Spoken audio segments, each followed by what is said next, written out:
Hi, welcome back to this episode, Prophecy of the Last Hour. My name is Liz McGee, and I am going to tackle this last Sefiroth of Malkut. It is a Sefiroth that we live in down here. This is the world of physicality. You know, if you were to look at your chart here, Malkut is down here. Last week I was unpacking Yesod.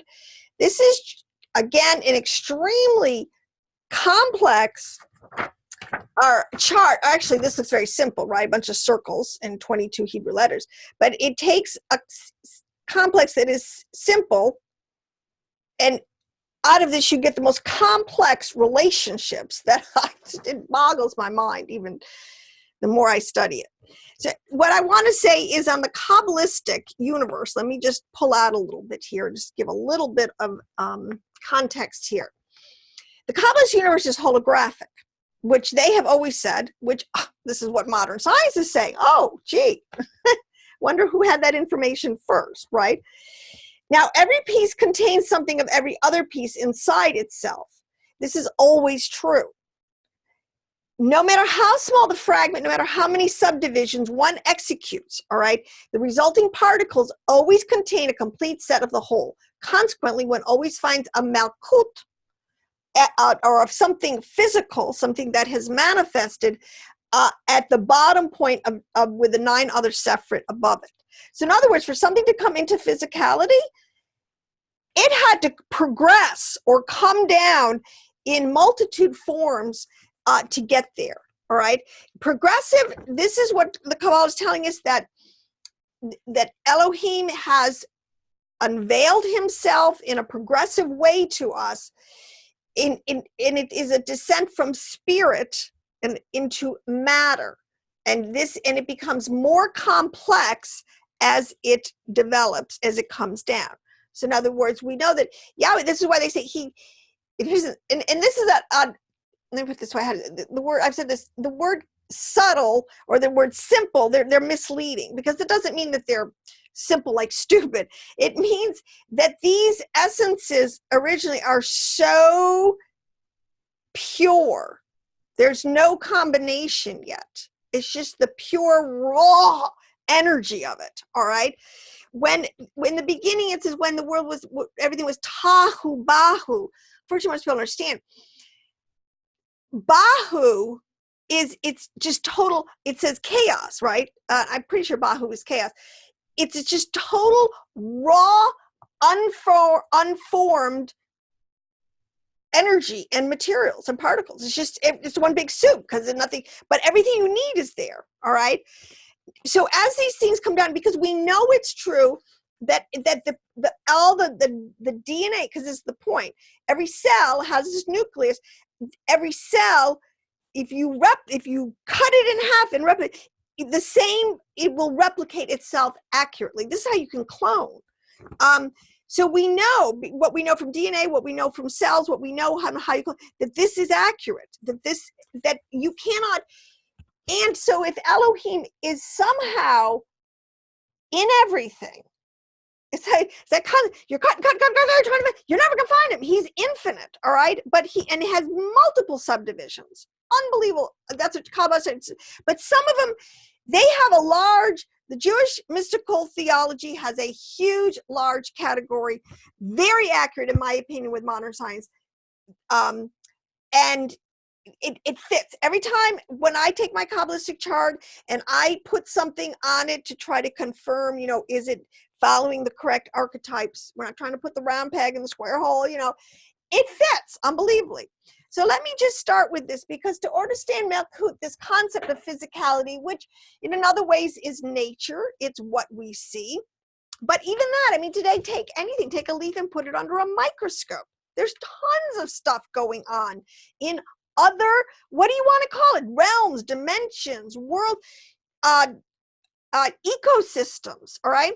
Now, one thing that the Kabbalists do, they love to make charts, and I do too now. I am starting to make so many charts, and this is where I will get to graph the information. There's no other way to get around it. You have to graph this. That's what the letters do. This is how you can, this is why it is a computer program. You construct things, X's and O's, or you have an open and shut system. Oh, I'm going to try to stay on point here. I want to explain what this is. All right. One of the ways the Kabbalists, and this is when I say Kabbalists too, I'm talking about Jewish Kabbalists, but this is Enochian knowledge, okay? A lot of this information, because Enoch, remember, he took that whole celestial journey. The Father showed him everything, soup to nuts. There was nothing. He saw all of the universes and the dimensions, and he described it in this with the very anthropomorphically, very flowery, with a lot of words that, you know, if you don't know that they're coding it, then you think they're crazy, right? You know, okay, but let me get back to this. 4 quadrants. You've heard of something called by the 4 corners, the 4 principalities. Oh, there's the 4 craftsmen. There's so many, the 4 archangels. 4 is very significant. And what it's doing is it's taking a concept, some of these universes, and let's break them down into 4s at least, all right? And it's so logical. I'm going to give you some major breakdowns, and it's going to make sense in a minute. So in other words, up here, this is always called the north, all right? Because we got to start with some direction. We want to plot. And if you're going to plot anything, you've got to have points that you could, starting point, ending point. So you got to know where you are. This is the north. This is the, hold on. So north, so this is the south because it's opposite. We know this. This is the west, and this is the east. Now, you don't have to believe me, but Kabbalistically, when they say, when you see in a verse that something's in the north, they're talking about this quadrant in the north, all right? It is called, now, these quadrants, north, south, east, and west, are, to me, one of the most basic ways in which they kind of plot you here, geographically, all right? It talks about the west, how Ephraim will be in the west at the end of the age. Well, okay, that's great, but what does it mean? Who is, I want to go there. All right. Once we do this plotting, then we have different states of being. Everything in the Kabbalah, and we know this, science confirms this, there are basically 4 states of being that elemental, that energy and particles together can make. You're either, and I'll put them in here, it's either fire, which these are the ancient words, but today we would call that plasma. Okay, which really is just raw energy, all right? It's unformed, raw energy. Over here you would have air, all right? So you have, just saying that we have raw energy, we have air, you have atmospheric things, you have earth, you have actual physicality, okay, of the particles, all right? And then you have water, right? So these are 4 states of being: liquid, solid, air, and gas. It doesn't matter, all right? Test this, all right?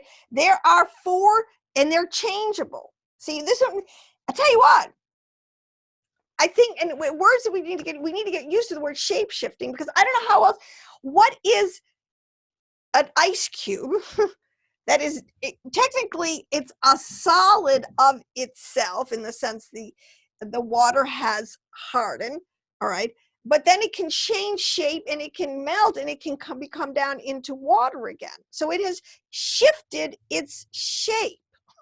I don't have a problem with that, all right? Keep it very clinical. All right, now, so we've got this much down. All right, now these things also, they code this into different seasons. All right, so fire is equated with the fall, because, and this will start to make your Bible make sense, because a lot of times they'll put a lot of these coordinates in a verse, and it seems kind of arbitrary, but if you would, because ultimately what they're doing, this is how you plot on a 3-dimensional or I mean, in a multi-dimensional, you have to have a lot of coordinates to tell you kind of where you are. So in other words, so, okay, so fire, we have, it's in the north, it is the elemental state of fire, which, let me say this, fire is not light, okay, because light is bright, it's light. When they talk about fire, they're talking about plasma. It's translucent. In other words, you can see through it. Light is a whole different animal, I guess what I want to say. All right. It's not that it's bright. It's not like fire. When they use a lot of these words, it's related to the word electrum, which is a state of where you can see through it. All right. That's why fire is plasma is everywhere, but we don't see it. We see through it. It's really a kind of a strange, but what fire is, if you were to burn, if you could get the temperature, all right, so I want to get to temperature. This is known as in the fall, all right, so this relates to a season, okay, called fall. I'll come back to that. I was going to say that. But what I want to say about fire and being plasma is the fact that when you add air to organic material, if you take air or gas, that state, on mechanical organic material, particles, you heat that temperature, it will ignite. Fire is one of the strangest phenomena in which they'll say that it can burn up any other state. Like fire can lick up water, right? Fire can melt the earth, some of the most enduring particles. I mean, heat it up, or fire can suck all the oxygen out of the air. All right. So, all right. So this is fire plasma in the north. West is referred to with the earth. It is the summer. All right.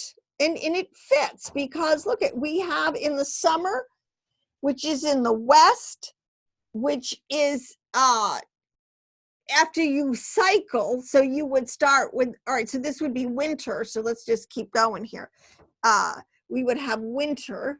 And this is really talking about giving you a lot of information about the temperature, the dryness or the wetness. All right, let me get this last one down before I come back to that. Water is spring, of course. Now, let me just take this. Let me just tell you something real quick. Because if you were to take this is why it relates in this way to the Mazzaroth. What they do with the different dimensions has different information. So if you were to take, this is going to get complicated. Let's keep it simple. See this diagram I have? You can't really see it. Someday these will be in PowerPoint transparencies. It's coming. Over here in the West, we have 3 tribes. Remember how the tribes were camped out around the center, and the Levites, the only people in this area were brought to be the priests and the Levites, and there's good reason for that, and we'll get there. But all the tribes are all around, and this tribe in the West is Benjamin, Ephraim, and Manasseh. All right, and that's how they were camped out in the I'm not going to bother writing that all down. Benjamin, because if you've done any study on this, you have Asher, Dan, and Naphtali. Okay, now here, just let me tell you, Dan is in the north. Well, when you begin to understand the north, I will tell you something. This is the problem coordinate. All right, Dan is in the north because Dan has had a history of consorting, so to speak, with the other side. All right, so a lot of times they are put there, and their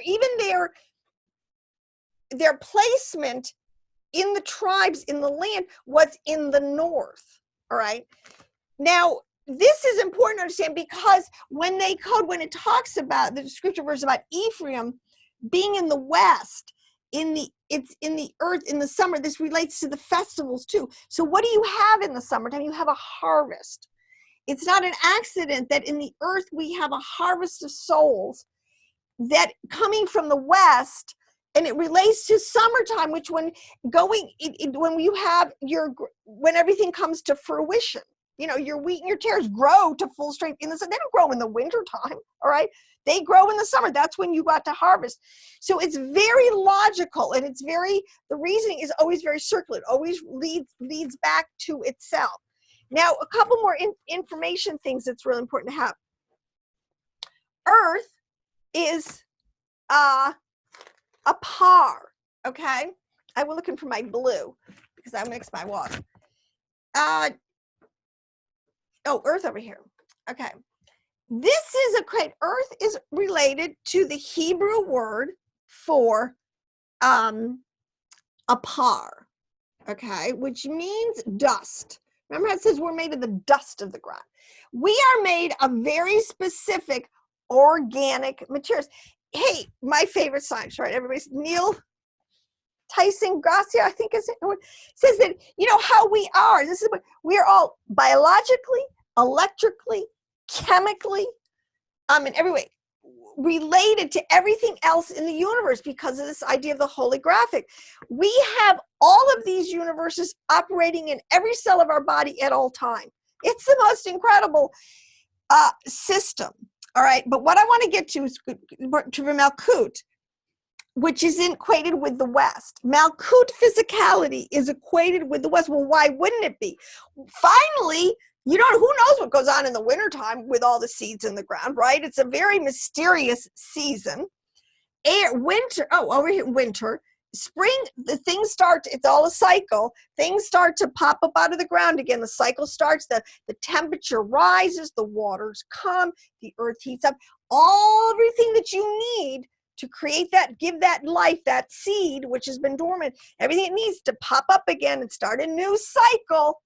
Oh, on so many levels. And get over here into summer where we'll finally be harvested. Now,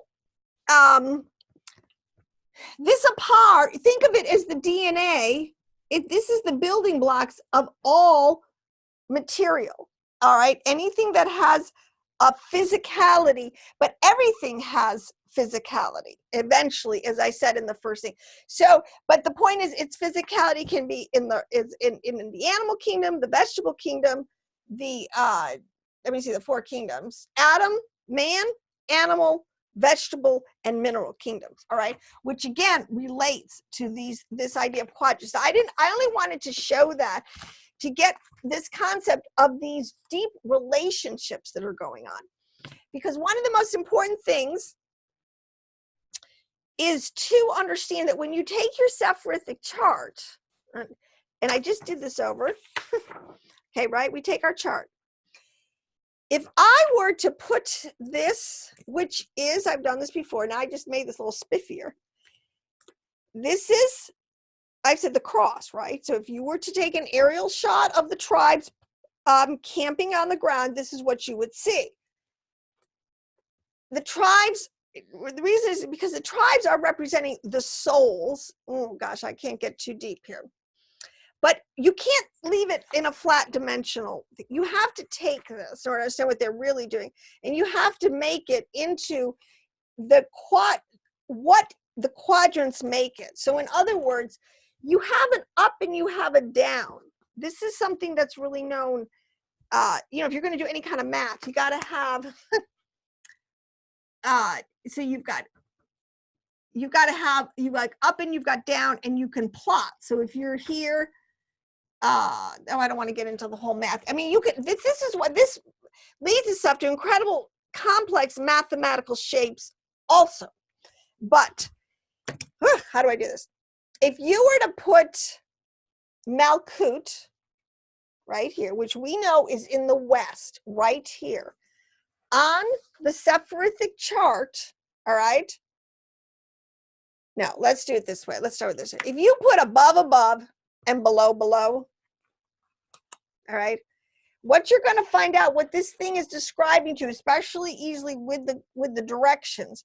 You have an east boundary, you have a north boundary, you have a west boundary, and you have a south boundary. All right, these are known as the four cardinal points. There's those four cardinal points are kind of that's sort of what they're saying when they say four archangels.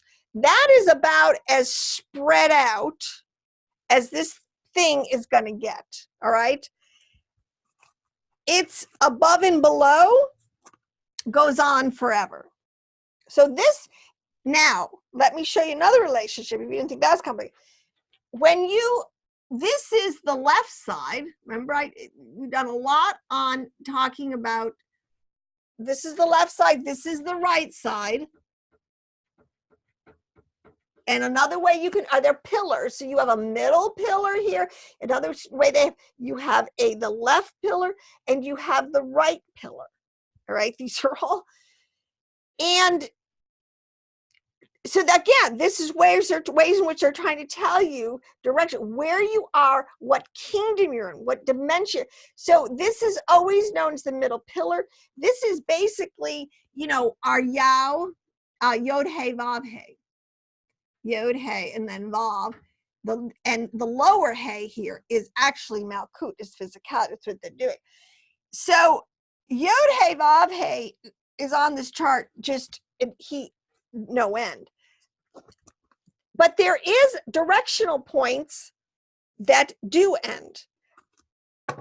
And they call these the borders, the boundaries, the sides, all right? And it's important to understand that because part of the storyline is these sides, eventually, in the end, this is what it's saying, will collapse in and of themselves because they are no longer going to be, they're all going to compress into the middle here. See what I'm saying is they do so much with, and in prophecy, this is why, what is going to happen? Oh, I forget all that because that was just going to go too deep. There's no point to even start to go down that trail. All right. So we have started to say that if you take the dimensionality, and we're told that there are 10 Sefirot, so that we know that there are 10 dimensional, and they're called heavens. Matter of fact, the Bible tells us there are, or the Zohar, the Bible will tell us, because if you look at it, there are different Hebrew words. There are 7 earths, and they have different Hebrew words in it. So Tevel is a Hebrew word for earth, but then there's Eretz, but they're not the same thing. See, this is what I'm saying. If we can understand how intricately the information, how it's so precise. All right, but here's a list of the 10 heavens. This is another thing I've been working on. All right, but inside of each heaven, there are living entities. Each heaven was made on a certain day. So in other words, if you're going to do a progression, let's say from Yahweh, who is, you know, he says, and such, he did something on such and such a day, and that was the second day. And then he did such and such, and it became the third day. Well, what they're telling you on these days, these are epochs of time where into manifestation comes certain parts of all of these systems that are needed to finally get down here to get to pop something out. I mean, rose doesn't just pop out of the ground, and it's an extremely complex coded life form that had to go through many levels, breaking through to come, you know, to spread its flowers out to the sun, its petals out to the sun. The Hebrew mind understanding all the different function, the stages of growth. There's so many different ways in which you can chart and plot and explain the different stages of growth, and that most entities are in all of these at all at the same time. See, we are. So, I mean, we're made of water and earth. See, down here. Oh, I was going to, the way they, okay, so the complex systems, I'm sorry, it's just, you got the left side, you got the right side. You've got the upper half, okay, and you got a lower half. So this would be the, you know, the upper heavens. This is the lower, or the upper waters, the lower waters, all right? Because they're telling you, Malkut is down here. It is a manifestation of, quote unquote, the lower waters. Okay, now we got to question what does lower waters mean, okay? And we'll get there. But let me go back to another whole way. So not only they're plotting the different heavens, they're telling you dimension, what's what, who's in what, like the cherubim are in a certain dimensional spot. You know, because the angels, let's just give you a number. The Elohims, and oh, this is going to be crazy. When I finally get down to this, Netzach, Hod, and Yesoda are problem dimensions, all right? But the Elohims, the gods, the judges, the rulers of the lower levels, the 70 princes, the shepherds, these are all the Elohims, and this explains it is in Netzach. Okay, yes, so you have cherubim in the dimension of Hod. Remember, those are Sephirithic words there. The B'nai De Elohim, the sons of the Elohims from Netzach. Now, doesn't that make perfect sense? I mean, we have these Elohims, small e. We're not talking about God here. We're talking about that, Elohims, because he has delegated huge authority. These are rulers. These are judges. These people, they rule the lower heavens. These Elohims are Elohim and Netzach. Their children are called B'nai De Elohim. All right, why wouldn't that be make sense? They're not called B'nai De Atoms. They're not like making atoms. They're making B'nai De Elohims, other Elohims, okay? The seraphim, the burning ones, they're called the fiery serpents up here in Gevera. This is, and I'm going to show, I have at least 10 very accurate charts of angel cartology, is that what you say? Map plate, from Maimonides to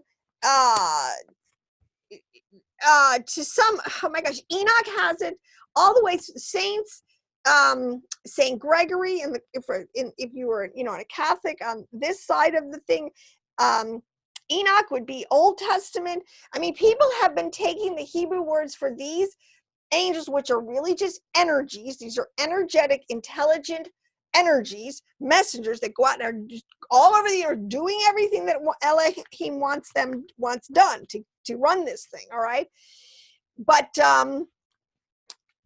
too bad, Adam. Once we were at the top, now we're at the bottom. We're going to get back up. So, anyways, another thing I have to say about what the information that's being given here. All right.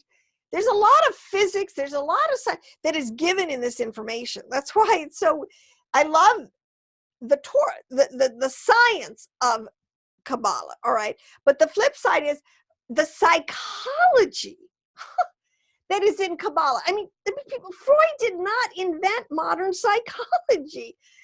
This is, like I said, rose is still a rose. The world of psychology is about as Kabbalistic a concept as you can get. They, in the world, they break it down into the 3 levels of our soul. I've been through this. Your nephesh, relating in psychology to our id.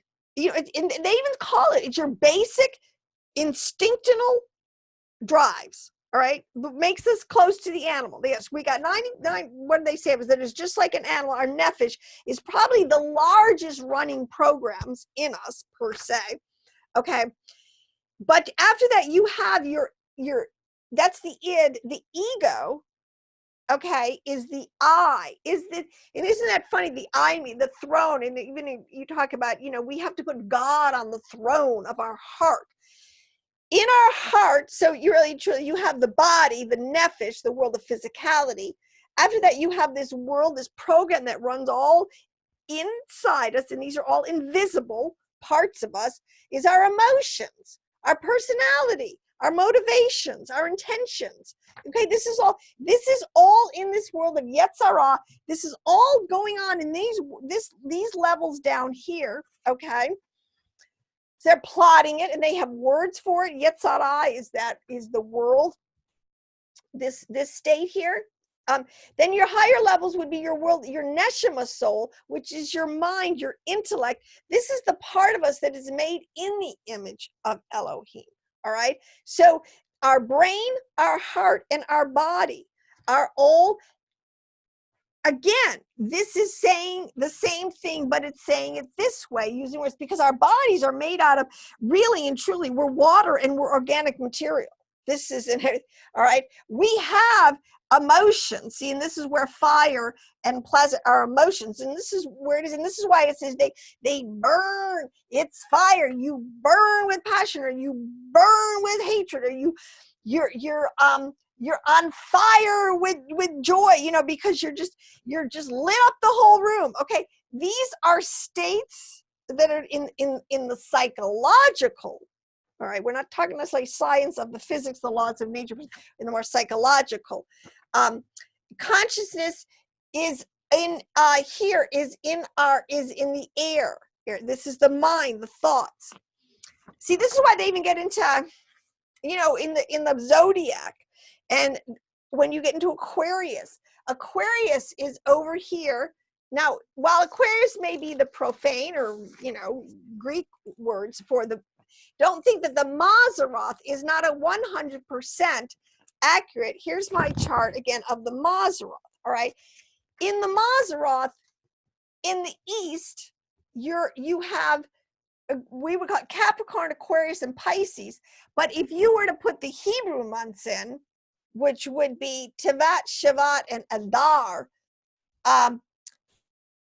that fits. All right, so you can do it. We should get in the habit of trying to use the Hebrew.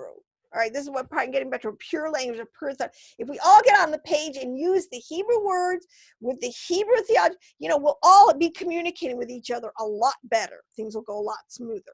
And that, to me, when learning Kabbalah, learning the language, how they're using it, what it's representing, and we can give the world finally get out of kindergarten kind of answer. Now let me say this about Malkut, because it looks like I'm not really going to get to unpack too much of it. But I have to say how accurate this is, and I do this all the time, and I make my little square, and I say, okay, they said it was in, you know, the prophecy say it's in the south. I know what Hesed is. I know where the south is. I know what its elemental states of being, different things that they've coded and to represent. So let me say, because when you get down to all these, I mean, there's probably 75 code words for Malkut that at my level of understanding, I could probably pull out and give you. All right. This is, Shekhinah is always known as the presence or the kingdom. And King David is the archetypal patriarch. Remember I told you, Yesod, the story, the biblical story, the patriarch is Joseph. All right, when you get to Tiferet, the story of the is Jacob. And this is what they do. So their story of their life is actually giving you a story of sort of their Sefiroth journey, and where really what it comes down to, where their soul root is coming from. Very complex and very interesting. But some of the code words for Shekhinah, King David. Now, in the millennial kingdom, this is why the Messiah that's coming, Messiah ben David, is going to come. Why it has to be Messiah, because he's coming. David is the archetypal ruler of the United Kingdom. David is the archetype for the Mashiach, the king who comes, who rules in the earth at the end of the age in the West. The other code word, let me say, is Leo. All right, so if we were going to do this, let me just go back so you can see how it always is. Leo is the animal. All right, in Ezekiel's wheels, because on another level, this is really showing us how the heavens work in machination to affect the physical. But the lion is over here in this quadrant with summer, with earth in the end of the age. So is it any lion? Is it any wonder that you would have David, archetype, coming back as the lion of the tribe of Judah at the end of the age to institute the kingdom, which of where physicality, this world is not subject right now. That's the whole point. This world is not subject right now to Elohim. It has free will. Because of its free will that's been built into it, the active rebellion in the system goes on all the time down here. And this is what we see. That's why it's chaos. It's a fallen world, because it has the ability of free will. It's the Adamite to make its own choice. It's not a pre-programmed robot. All the rabbis agree, and let me see if I can read this quote, that all the rabbis agree, all the writings agree. Oh, I had a great quote, that basically everything that a man wants in his life, he gets. That's the way the system is wired. So your intentions, because this thing called responds, oh, what was I going to say? But my basic point is, we do create our holographic realities. That's part of this thing, because the system is wired to respond to what you in your heart, your intentions, your antennas, what you're sending out to a large extent. So, that's why I say, if you want to be a happy person, or you want good things to happen to you, you reap what you sow. All right. If you're always negative, if you're always complaining, if you're always, speaking ill about your brother, well, think of the kind of world that I said there's 7 worlds that you're creating. What kind of atmospheric energies are kind of constantly always around you and creating your world? This is why there's a lot of truth in all this. This is why the New Agers, when they repackage and resell, you can't deny what they're saying. There is definitely some truth to what they're saying. Ultimately, my whole beef with is, you need to give glory for this whole system to Yahweh Elohim. He has a name. He is the God, over Israel, that they have retained the name and the knowledge of the high God. What can I say? And if you want to come down to the wire and you want to test your God against this high God, Yahweh Elohim, go for it. Because get in line, because there's going to be a lot of people at the end of the age, I can't even believe it, entities, this whole world, that are going to take on the king when he comes. Very interesting story.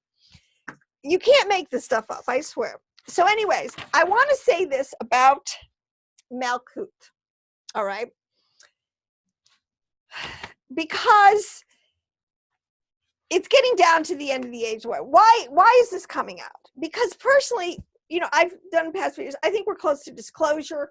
I think that's everywhere. They're finally going to reveal to us, like, oh, we're not alone. Oh my gosh, there's aliens. There's all these other life forms around here, and some. I didn't want to go into the narrative. All right, but the point is, to those who have wisdom, oil in it, these things that are operating, they're coming at us in opposition to the will of Yahweh Elohim. They come from a place, all right? They have limited abilities, but they have great abilities. And this is why it's coded the language of how they're going to be destroyed, who's going to be destroyed, and how they're going to be destroyed. And actually, it's absolutely accurate. It blows me away. So I'm just going to throw this stuff out there. I can't put up all my proofs right now, but this is basically, because a lot of people who are trying to figure out Kabbalah, you come across this word, Leviathan, all right? And unfortunately, people who do not know what they're talking about should not bump their gums. Even I probably shouldn't, because really, truly, it's just that I think it's such important information for people to have. I think if we can get past fear and a bunch of other propaganda wars, and get enough people to really understand the depth, there has to be 144,000. These are the people that are going to be able to function and understand at this level. Leviathan, all right, that fleeing serpent. How do I even begin? Because I want to make this really simple. Okay, the Nakash in the garden that tempted Eve. Now, it's not a snake. I mean, this is get rid of all your lower level understandings. No, we're talking about a real tree. We're not talking about a real apple. We're not talking, we're using these words to describe cosmic forces, okay? The Nakash, all right, let's take this, is the fleeing serpent. He is the snake that tempted Eve, all right? This entity, this thing that she engaged, had a name. He was an Akash. He was really, and that wasn't really his name, that is his species. He is an Akash, all right? I won't even go into that. Just look at it. It's his species. He comes from a place, all right? The Nakash is called the great, harsh, mighty. He's called the Teli. He's called the dragon. He is the twisting serpent. And what they're really talking about, this is what gets into the electromagnetic relationship.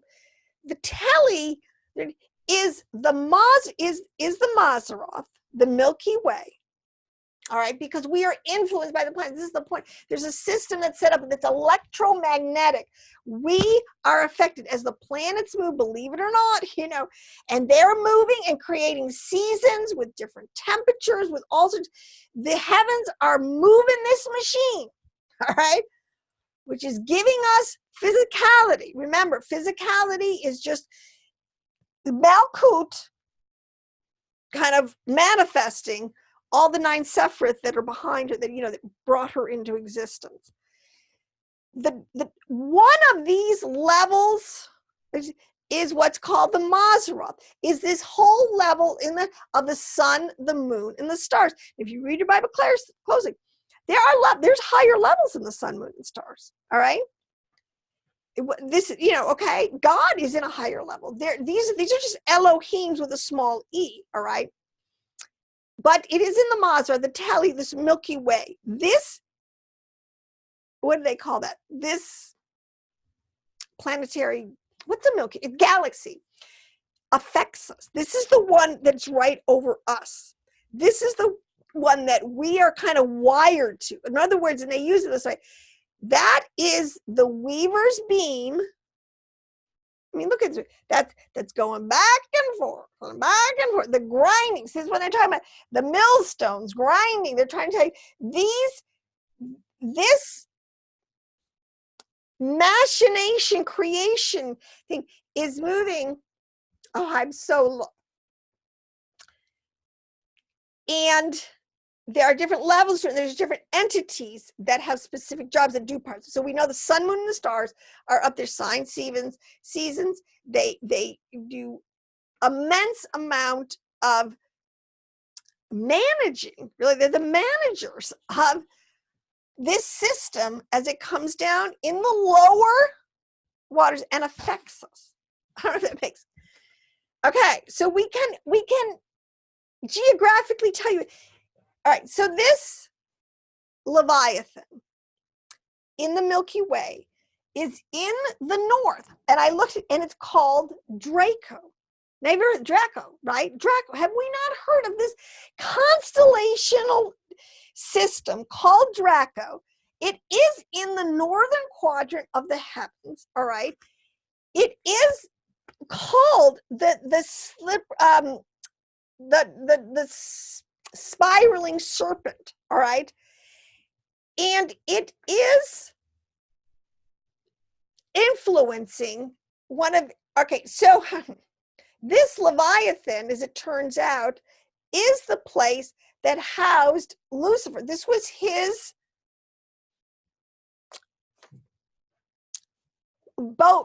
base of operations, all right? Everything that's created with angels or demons or humans. Look at humans. We know we were put down here in earth to rule and reign over it, not to end up giving our crown away, so to speak, and becoming one of the lowest level, operating on the lowest level of the entities down here. All right, that wasn't the plan. But this Leviathan, this Draco galaxy or Draco star system is Leviathan, is Lucifer, in his sense that everything has made of particles and it is made of waves. All right, you've got a force and you've got a part, you've got material, and both of them have to work together to create the product, so to speak. All right, but Lucifer, who was up there in this exalted place in the heavens and with all of his, became proud. I mean, in the story, he became exalted. He felt that he could, I mean, all the things in the storyline, you know, he could do a better job than God. He didn't want to have to acknowledge the higher God, or I don't think that's the right word, the higher levels that were above him. He became proud. All these things, this is what the Bible's telling us. But, and so the father said, okay, fine, your influence is going to be cut off. I'm going to have to, and this is Rahab, you know, with the miser just cut it off at the past. The influence, when Lucifer and the Nakash teamed up together, and we are in intergalactic forces here, and forced themselves in a relationship with, this is the thing, Lucifer got the Nakash on his, to do this with Eve. How do I say this? It's a plot, it's a plan. It's like Eve was unsuspecting, didn't have the full information. She falls for it. I mean, this is extremely simplistic of what's really going on, but let me just keep going on this path. Because of that relationship that was established with Eve, because Eve is the mother of all living, she is known as the mother of all physicality. In other words, so she is Yod Hey Vav Hey. She came, this feminine market, these are all, I know I'm saying a lot of things, but just try to stick with me. She became a captive. They kind of took over the female aspect, the left side female aspect of the whole creation wheel, the way that Elohim had created, all right? Which, you know, we're still suffering from today, but this is the whole point where he said, and this is why the left side comes under, is a very negative side, contains a lot of negative entities.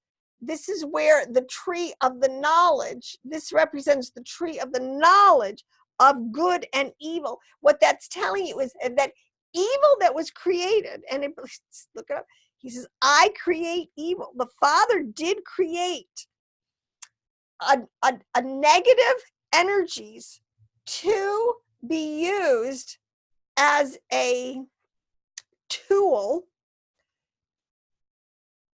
for his purposes. All right. In all sense, in one sense, if everything had stayed equal, you know, the chastening angels who do try, if we get off track, who do come and kind of try to like prod us back into like, wake up, you know, you're going down the wrong path. That's not going to have good results. You know, your conscious, pricks your conscious, bad things happen. You're, oh, maybe I shouldn't be doing that. Maybe that's not such a great idea. You know, robbing banks and spending the rest of my life in jail isn't exactly, you know, the best, plan for a life. So there's a lot of ways these chastening angels are necessary. This whole concept of evil, it does have a very necessary component to it. And this is what Kabbalah also tells us, that the policeman aspect. But because things have free will and because there's a war going on, there still is many on the left side, these entities that will not, they're going to have to be taken out. They're not going to willfully repent, so to speak, and come back in and be a player, come back into the family, so to speak, and be a player. They're going to have to be taken out. But my point with bringing up Draco, bringing up the Nakash, is that how accurate that the coding system is, that we could understand some of this information about Leviathan, all right?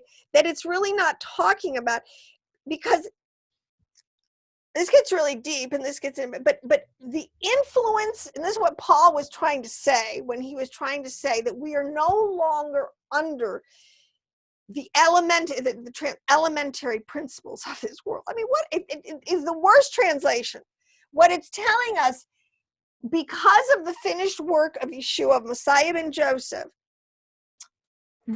especially the Gentiles, the lost, whoever, are no longer, we are free. We are no longer under the influence. Because look at little people.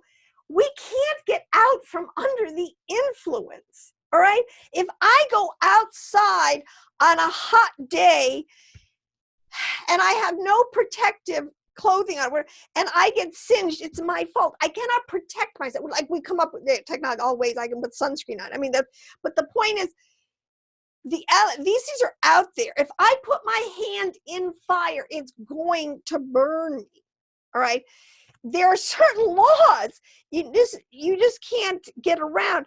So, but because the system, and this is the whole point about it, unless we get connected, like the hand that reaches down and pulls us up out of this lower level and kind of brings us up into some of the higher levels of operating consciousness, where we can operate above these lower level, the lower level Elohims that are fallen, and gods that operate, that use the sun, the moon, and the stars. And this is where they team up with sorcery. This gets into the witchcraft. This gets to what they're doing is they are keeping an electromagnetic connection to Draco that is keeping us under that influence. Because if you look at the star system, and it's one of the largest in the north is never off the screen, off the radar, so to speak. And you said, but who would have known that these words and these concepts, these can go so deep and explain on such a galactic level, so to speak, what's going on? All right. Now, so what we have to, and this is how they coded that some of the, I don't want to, let me just stop there, because what I just really want to say, I'm going to end with this, how they code stuff. All right. And this is my thing about Peshat level Christians who just want to say, oh, there's only one level of meaning. And that's not true, people. That's not how our sages wrote our text. All right. And that's not how prophecy is written. Now, I'll just end with these two. The everlasting hills. All right, have you ever heard the phrase, the everlasting hills? They're talking about the mountains of the Lord. But for years, I was like, what are the everlasting? Because you got to know, everything is referencing something else. So I kept like, what are the everlasting hills? Well, eventually, the Zohar will tell you, it told me, Bina and Malkut makes perfect sense, are the everlasting hills. Now, of course, they're everlasting. They're Sefirot. They're part of God. This is his attributes, all right? We know that God has a female side in the sense he's trying to explain to you as a left side. He has a right side and left, left brain, right brain. But the two everlasting hills, when you look at Yod, Hey, Vav, Hey, anybody, Hey and Hey, there's two Heys in their feminine markers. Those are your ancient hills. This is Bina and this is Malkut. All right. So they are never wrong. What I was saying in how they code this. And there's one above the other. So even if I were to take this, and I will, you could put this right on a Kabbalistic chart, you would find out that Bina up here on the left side. Okay. Bina is right up here on the left side. And she is called the Olam, the world to come. All right, Bina is outside of our time. That's what's coming down. We're coming back into a state. See, because when you understand, this has nothing to do with male or female gender. What I'm trying to say, these when they use the words male and female, we have to really get ourselves elevated how the ancients use these.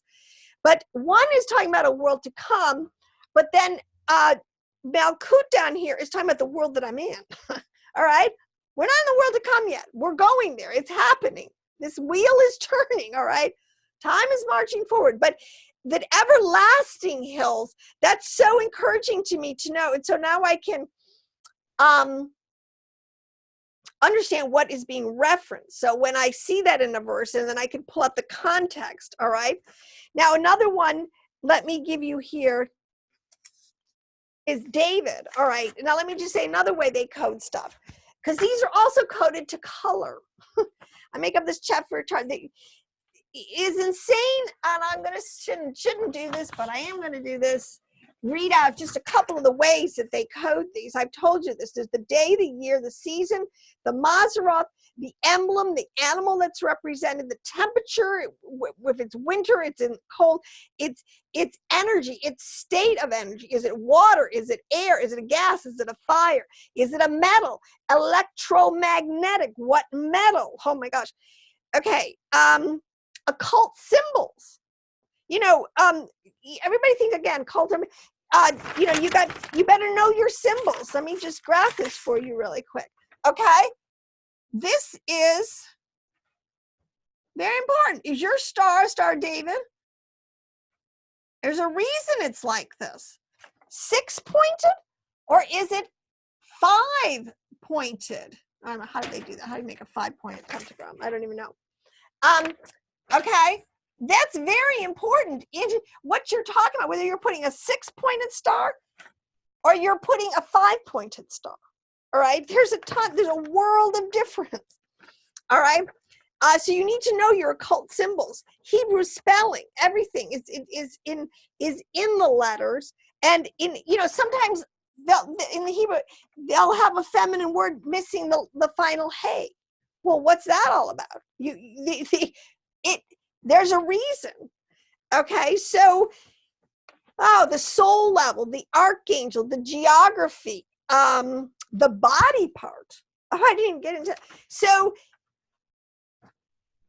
like I said, it's all in the code words. And this is what now David, he is called Rudy, R-U-D-D-Y, Ruddy. David is Ruddy. But what does that mean? Okay, the color for up here is red. Let's do it in red. This is the color for this dimensional. So it's on the left side, he's red. It tells you that David was from the left side. Okay, because Esau was from the left side. But so you have two characters here, David and Esau, polar opposites. But they both are called red. Esau means red, and David, they come from the root word, same root of Rudy, meaning red. It means they come from the left side, means they come from Gevera, there's so much that goes on up here, the judgment seat in the throne room, the throne dimension of Elohim. This is the throne, this is the judgment room. All right, but we can't go down all these paths. But what I want to say is that David and Esau are both red, both come from the left side, and they are both. But what it's telling you, again, this is always the point, there are always two ways. There's two sides. Even in here, the dimension, there's a righteous red side. There is a demonic evil red side. All right, your actions can be your actions are going to show, so to speak, this is why I was talking about fruit, who your father is, which root system are you coming from, even if you are coming from the left side. The Levites were on the left side. But what I do, those are just two ways, the ancient hills being Malkhut and Bina, and the concept of using color to identify a person, to tell you where their soul root is. And then from that, you can get a ton of information, understanding why, of course, David would be from the left side, which means strength and has the power and the authority, this whole concept of a strong king who is finally ruled with a rod of iron. Iron also relates up to the north, the left side. So that is just enough. I'm going to now come back at this whole thing. We've gone through the Sefiroth. I'm going to go back now and just keep trying to plow through it and make understandings available, because truly we have been under an extremely matrix that we got to get out of, and get out of fast. So on that note, have great shalom and blessing in your life. And may Yahweh, truly, Yahweh Elohim, the God of Israel, be your God.